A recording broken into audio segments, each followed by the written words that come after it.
Okay, so let's suppose that, okay, so in this video we will talk about data constraints in SQL, that data constraints है क्या and क्यों चाहिए मुझे data constraints, correct? हम्म। तो let's suppose कि मेरे पास एक टेबल है and उस टेबल में uh, उस टेबल में जब भी let's suppose आप डेटा एंट्री कर रहे हो या मान लेते हैं कोई वेबसाइट उसमें डेटा डाल रही, okay, some website is putting data inside that table website. So अगर मान लेते हैं ये वेबसाइट अगर इसमें डेटा डालेगी, ओके, तो आप ये नहीं चाहोगे ना कि आपका कोई भी डेटा जब इस टेबल पे आए वो लेट्स सपोज अगर मान लेते हैं कि मेरा कुछ फील्ड्स होता है ना कि मैंडेट रहता है, लेट्स सपोज दैट ये एक टेबल है और कोई वेबसाइट आप इसमें डेटा डाल रहे हो एंड देन मान लेते हैं ये जो भी डेटा है ये एक तरह का बैंक इंफॉर्मेशन है, करेक्ट, पैसा सेंड करने के लिए it's kind of a table related to bank bank information, जिसमें आपको दो चीजें चाहिए बेसिकली, आपको जो सामने वाला है उसका रिसीवर्स का बैंक डिटेल्स चाहिए, ओके, बैंक डिटेल्स, ओके। उस बैंक डिटेल्स में अपन क्या लेंगे, बेसिकली मान लेते हैं अपन ने पहला पहला अगर कुछ लेंगे तो उसका अकाउंट नंबर लेंगे, हम्म। ठीक है। दूसरा अगर लेंगे तो क्या लेंगे, उसका नेम लेंगे कि उसका किस नाम पे भेजना है। तीसरा मिनिमम ये चीज तो लेते हैं IFSC कोड। अभी फिलहाल के लिए यही करते हैं, करेक्ट। अब मान लेते हैं कि आप जब भी पैसा भेज रहे हो किसी को तो आपको ये सारी चीजें तो चाहिए चाहिए, मैंडेट है, करेक्ट। तो आप ये नहीं चाहोगे ना कि जब भी कोई वेबसाइट में पैसा भेजने के लिए अगर आपको अकाउंट नंबर चाहिए, जैसे सपोज आपको अगर अकाउंट नंबर चाहिए या नेम चाहिए या IFSC कोड चाहिए, तो ये आपको नहीं लगता ये सारे फील्ड्स आर समथिंग मैंडेट, मतलब मैंडेट है, ये नल नहीं आप डाल सकते हो, you can't put null here. Right. हो सकता है, make sense, yes. Correct. Similarly हो सकता है कि ये हो सकता है कि जब ले सपोज आपने बैंक के डिटेल्स डाल दिए एंड बैंक के डिटेल डालने के बाद क्या हुआ, देर इज अनदर टेबल, मान लेते हैं एक और टेबल आया, उस टेबल का नाम हम लोग बोलते हैं पेमेंट्स टेबल, पेमेंट्स टेबल। अब आप इस पे जितने नंबर ऑफ ट्रांजेक्शन्स करोगे, लेट्स सपोज आपने अ, मान लेते हैं इसमें 100 नंबर ऑफ 1000 ट्रांजेक्शन्स किए, ओके, हम्म। 1000 ट्रांजेक्शन किए, तो ले सपोज इस तो 1000 ट्रांजेक्शन, हर ट्रांजेक्शन दूसरे ट्रांजेक्शन से अलग है, भले आप सेम ही अकाउंट में पैसा क्यों ना डालो, हर ट्रांजेक्शन का एक यूनिकनेस है, करेक्ट। राइट। तो मान लेते हैं इस पेमेंट टेबल को यूनिक रखने के लिए हम इस पे एक कॉलम डाले सबसे पहला, जिसका हम लोग नाम रख रहे हैं पेमेंट आईडी, ठीक है। तो हर पेमेंट आईडी ऐसा तो नहीं हो सकता है कि आपने ट्रांजैक्शन किया और मान लेते हैं पेमेंट आईडी समझ लीजिए, या ले सपोज ट्रांजैक्शन आईडी, देखते हो ना, फोन पे पेमेंट करते हैं तो we get a transaction ID, और ट्रांजैक्शन आईडी किसी भी एक दूसरे पेमेंट का सेम नहीं हो सकता, करेक्ट। राइट। तो आपको इस केस में क्या चाहिए, यूनिकनेस चाहिए, ओके, यस। Make sense. एक एक प्रॉपर्टी ये बेसिकली मैं क्या बताना चाह रहा हूँ यहाँ समझिए, अम्म, ठीक है। यूनिकनेस आया यहाँ पे इस टेबल पे, इस पर्टिकुलर कॉलम पे यूनिकनेस आया, है हम्म। ना। सिमिलरली अगर आप थोड़ा सा और आगे बढ़ोगे तो हो सकता है कि आप जो भी अमाउंट भेज रहे हो पेमेंट, ले सपोज आपने रिसीवर बैंक लिया, एक पेमेंट किया, और पेमेंट पे जो भी अमाउंट भेज रहे हो, ले सपोज आपने कुछ पैसा तो भेजा होगा ना जी, राइट। कुछ पैसा तो भेजा हो जाएगा, जो अमाउंट कॉलम होगा वो कभी भी नेगेटिव नहीं हो सकता है, it can not B negative, हो सकता है, तो है ना, कभी तो नेगेटिव हम लोग नहीं डाल सकते कि नेगेटिव, ले सपोज बैंकर ने वेबसाइट में -20 डाल दिया, -$20, तो वो नेगेटिव हो जाए, ऐसा पॉसिबल नहीं है, करेक्ट।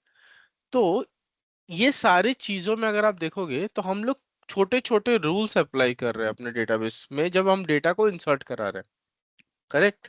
सबसे पहला पहला रूल हम लोगों ने क्या देखा, इफ यू सी दैट, तो यहाँ पे जो हम लोग बात करने वाले हैं तो data constraints, if you see here, so data constraints are nothing but rules for your data, है ना। आप डेटा पे कुछ रूल्स रूल्स आप डालते हो जिसके वजह से आपका डेटा का एक कंसिस्टेंसी क्या बना रहे, कंसिस्टेंसी, एंड उसका इंटीग्रिटी बना रहे। ओके, जब ऐसे रूल्स जब अप्लाई हम लोग करेंगे ऐसी चीजों को, इस पूरे मतलब मैकेनिज्म को या फंक्शनैलिटी को हम लोग बोलते हैं data constraints. Okay, so there are some of the data constraints, we call it as, पहला जो data constraint है that is called primary key।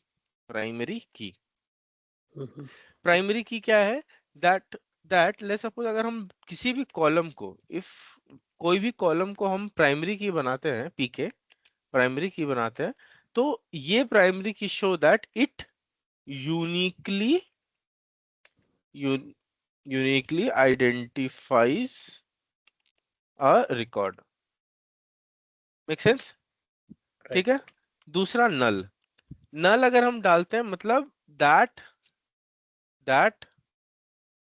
Column can not be null, ठीक है। तीसरा अगर हम डालते हैं तो फॉरेन की, फॉरेन की अगर हम किसी कॉलम को फॉरेन की बनाते हैं, it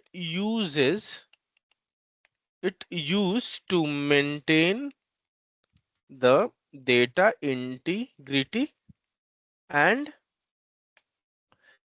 also maintains the referential integrity, ठीक है। चौथा check is basically that we put some conditions on the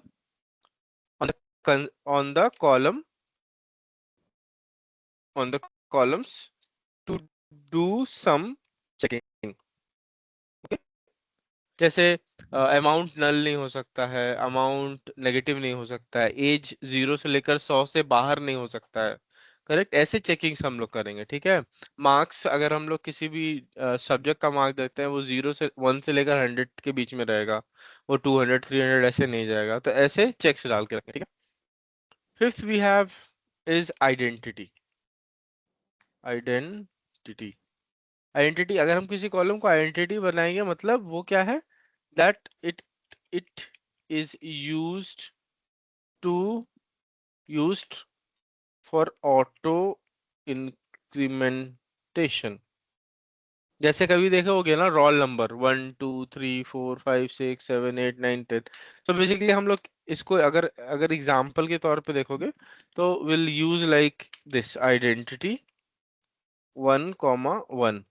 तो इसका मतलब क्या है कि इट्स पहला वन इज इट की from where it is starts from, or how second one is how much it is being incremented, ठीक है। लेट्स सपोज हम लोग 1,2 डाल देते तो हमारा जो रोल नंबर आता है दैट विल कम 1 3 5 7 9 ऐसा, ठीक है। okay, so this is another constant, and similarly we have another constant that is called unique constant. It also uniquely identifies the column but it can be null। जैसे primary की कभी नल नहीं हो सकता है, ये यूनिकली आइडेंटिफाई करता है बट प्राइमरी की कैन नॉट बी नल, ठीक है। so this is how this is what this is the types of data constraints we have। और अभी नेक्स्ट वीडियो में लाइक अभी नेक्स्ट में हम लोग ये देखेंगे कि कैसे इसको पर्टिकुलरली अलग अलग तरीके से हम लोग इम्प्लीमेंट करेंगे, ठीक है। मेक सेंस, चलिए इसको प्रोसीड करते हैं।